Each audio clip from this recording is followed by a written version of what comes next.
Kasneje, ko je krščanstvo nadomestilo izvorne praznike, se je tudi pri nas uveljavila tako imenovana svečnica.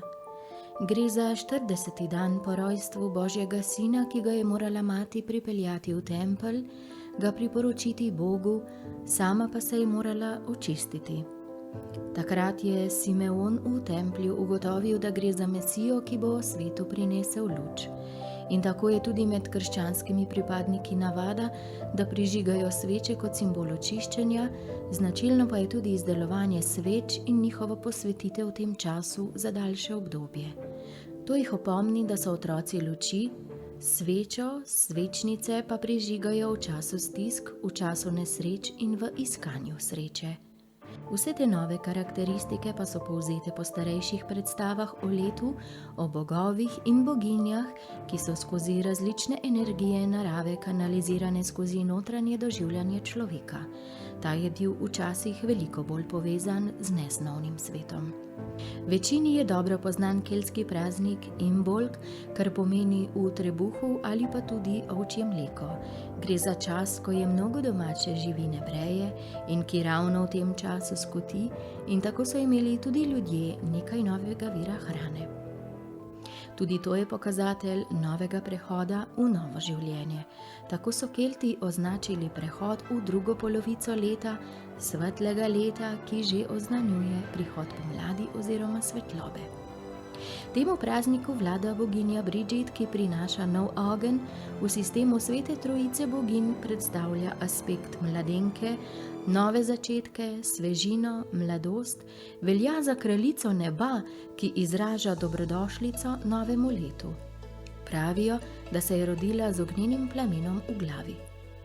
Na predvečer praznika so goreli kresovi ali ogenj v domačem ognjišču.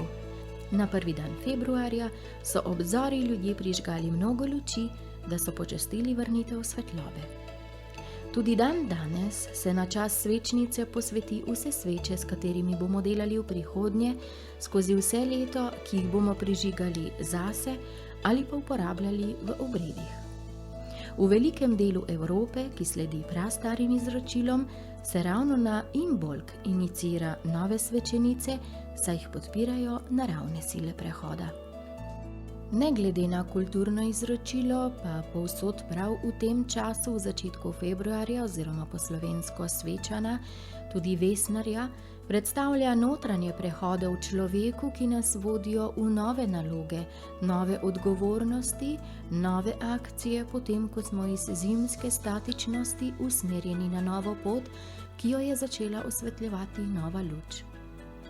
V nekaterih današnjih slovansko govorečih deželah imenujejo svečo tega obreda gromnica. Gromnica je lepo okrašena z modrim trakom, vejicami jelke oziroma zimzeleno rastlino in lučnikom, ki ga v nekaterih deželah poimenujejo kar po boginji Devani, ki jo predstavlja. V našem jeziku pa ime rastline nosi v svoji besedi luč. Lučnik velja za magično rastlino, ki v slovansko govorečih deželah odganja strele, obenem pa predstavlja prevlado duha nad telesom in s tem simbolizira premoč nad smrtjo.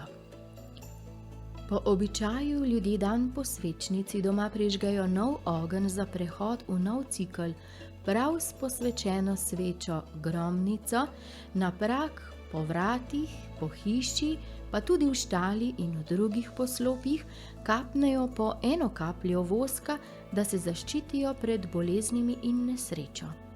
Še posebej pa je prižgana gromnica ščitila pred strelo. Če potujemo še dlje nazaj v čas, pa je gromnica neposredno povezana z boginjo Devano, boginjo lova, neukročeno mladenko, ki predstavlja mladost, svežino, novo življenje. Je boginja lova in lune. Je ženska sila, ki varuje pred volkovi. Gromnica je sveča, ki predstavlja to žensko božanstvo in se v marsikaterem pogledu prepleta s keltsko Bridget. Ko pa se nekateri povezujejo z Devano in Gromnico, Rusi praznujejo ta čas Dodolo, po nekaterih izročilih ženo Peruna, ki je zaščitnica hranjenja otrok oziroma dojenja, obenem pa prav tako nosi gromovniške funkcije. Čas svečnice je tako čas očiščevanja, ko se počasi premikamo iz svoje pasivnosti in ko smo zaužili več kuhane hrane v aktivno stanje z več sveže hrane. Takrat začutimo, kaj vse novega je vzklilo in kaj raste v nas in negujemo notranje klice, da vse to kasneje udejanjimo. Tudi pri nas v času svečnice posvečamo sveče. Kar pa se tiče starejših izročil, je prav v času keltskega imbolka pri nas stare predstave in praznike nadomestil sveti Blaž oziroma Vlaho, ki predstavlja zaščitnika živine.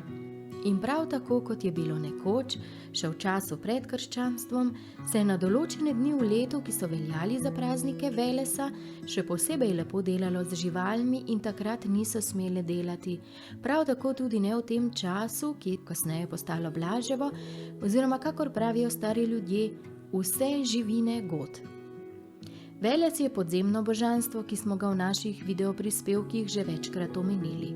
Je gospodar volkov v zimskem času, vladar podzemlja, zaščitnik umetnosti, živine, čarovništva in magije. In prav v času Velesovega ali Blaževega so obveljali različni reki, uroki, da bi ljudje zaščitili živali in si zagotovili dobro letino. Na Primorskem pa se je k njem obračalo ljudstvo predvsem pri zaščiti pred burjo. Predvsem pa se zatekajo ljudje k Blažu, ko imajo zdravstvene težave, največkrat pri boleznih, pri katerih je oteženo dihanje, kjer se zopet vrnemo k lučniku, ki je značilna magična rastlina pri teh vrstah težav in se uporablja prav na obred gromnice oziroma svečnice. Blaž velja za tako imenovanega prvega rezača, saj v Prekmurju ljudje prvič obrežejo trto na starodavni praznik. In tako je dobro razvidno, da je ta čas spet močno povezan z Velesom. Bdi nad živino, nad boleznimi in pri prehodu v novo plodno obdobje. Veles je tudi Bog, ki je ustvaril prvo čarovnico, pri čemer lahko potegnemo neke vrste podobnost s keltskim načinom iniciacije nove svečenice prav v tem času. V času svečnice, potem ko so že minile volčje noči, čas največjih dvomov in strahov, ali si sonce spet opomore, da pride spet nov življenjski cikel med nas in nam podari novo plodno leto, pa se počasi začne poslavljati tudi naš Veles. In ker je minilo najtemnejše obdobje preplavljeno s strahom in negotovostjo, umaknemo okrasje, ki smo ga postavili v čast Božiča Svarožiča. Še vedno Veles bdi nad nami, ko se v tem času, takoj po volčjih nočeh, povezujemo z njim, da bi čim več škodljivcev odvrnil od naših vrtov. Kmalu pa se bo v večji meri poslovil, prišel bo kurent, ki bo odgnal še preostale mrzle dni in kmalu bomo že pozdravili Maro in Jarila, ki bosta ostajajoča iz podzemlja prinesla novo, zeleno pomlad, polno upanja in ljubezni do življenja.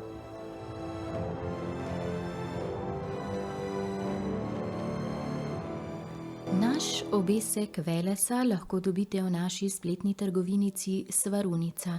Prinaša bogastvo v več oblikah, skrbi, da vztrajate pri svojih prisegah oziroma odločitvah, pomaga se vam povezati z vašo podzavestjo, z vašim podzemljem in vam tako pomaga pri različnih življenjskih prehodih.